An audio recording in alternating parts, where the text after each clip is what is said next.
What we've found is that for a long period of time, um, the knowledge was pretty good that as you went deeper, your probability rose exponentially of finding gas because the pressures are so high that the oil gets baked into gas. Back about 10 or 15 years ago, a group of scientists went back and in the Gulf of Mexico, you have these incredible salt layers. And I said, what if actually there was oil trapped below the salt? And so they really found the basement of the Gulf of Mexico. About 25,000 feet deep, there are some, they're not giants, but they're surprisingly large pools of oil. We barely have any production history though of this oil, and you can't pressure test. I mean, you can't flow test them because they're too deep. So we do know that there is some oil down in the. In fact, there was an enormous amount of hype about a year ago last summer when Chevron announced that the Jack well had opened up the lower tertiary in the Gulf of Mexico. And it was amazing. By the end of that day, there were analysts saying, "Oh my gosh, we've just found 10 new Prudhoe bays." What they basically said is if the lower tertiary is producible, it looks like there may be as many as 60 structures over 180 miles. And the Jack well, basically, they were so excited because they flow tested it for 30 days. Well, at those pressures, you'd have to flow test it for 6 months to know if every 6 months the rocks tighten again, the cost of producing that would be unbelievable. And I was with Chevron executives 2 weeks ago at a training program doing, and one of the people saying, one of our problems is just awful. The rig shortage is so acute that it'll probably be 3 more years before we can go back and do the second test well on the Jack field. So even if we do have some fabulous resources, the fabulous needs to be put in perspective. I don't believe they think the Jack well would flow over 70 or 80,000 barrels a day. So when we're talking about replacing a 10 million barrel a day gap, it won't happen.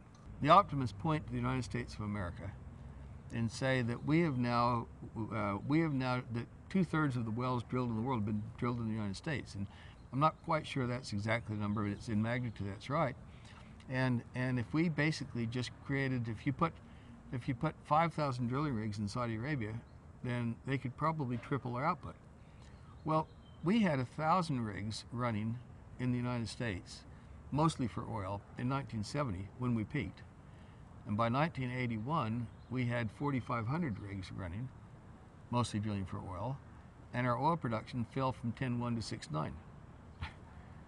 So in the United States today, we have 36,000 individual oil fields, but collectively they produce 5 million barrels a day of oil. And in the Middle East, there are 35 to 40 oil fields, but they've spent 40 years trying to find more, and they just don't seem to be anymore. And all those 40 oil fields are now, almost every one, over their 50% depletion, which is why people like Dr. Husseini are now publicly stating that the Middle East is reached its peak. I don't think we can jack up the price of oil. I think oil will basically rise dramatically as the supply-demand imbalance gets acute. There are a lot of people that believed with a passion that $30 oil would create a recession.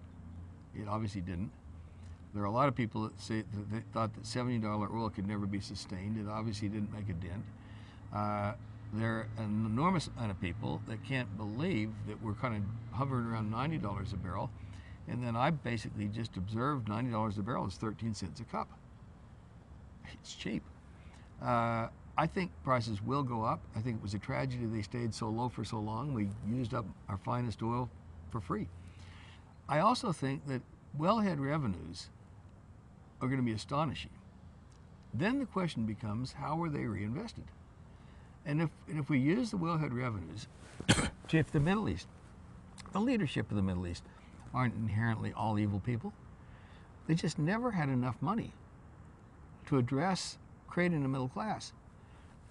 and so they're going to have a day in the sun to use these trillions of dollars to create a sustainable middle class so that they exist after oil is gone. And look at the history of the world.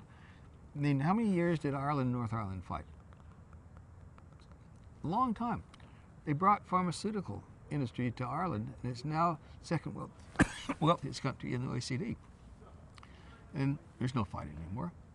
So you create 600 million people who are living without jobs, nice paying jobs, let women into the workforce and so forth, and get their GDP per capita up to $15,000 per person, which is the bottom end of Europe. And I think you'll create peace in the Middle East. Now, I'm not an anthropologist or a judge. I just think that's just common economic sense. Don't ever again say, oil's just another commodity. It goes up and it goes down. And the connotation of that is it's kind of like a crabgrass. So oil and natural gas, the hydrocarbons, were the most unbelievable miracle we've ever had. And they totally transformed the world from a dirty world we had in 1900 to this unbelievable world that the wealthy countries of the world have today. And unfortunately, those we're running out of the highest quality supply. And so don't be alarmed when oil prices go up and gas prices go up. Be pleased that we're finally starting to recognize the scarce value of what we should have been, so blessed to have had, and it will help us focus on the fact that we need to go to a war footing. We need to take data very seriously. Don't ever just assume that Saudi Arabia has 11.3 million barrels a day of spare capacity because they say they do. Force the data. Find people that don't produce the data. They're being too dangerous. Everybody wins if we have data reform. Organize a summit and address seriously how we start pulling our belt in and changing our transportation systems.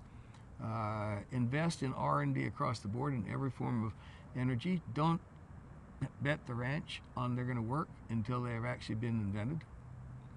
And make this a combination of a Marshall Plan and a Manhattan Project, and then do a little praying that it works. If it doesn't, the rest of our lives are going to be very dark.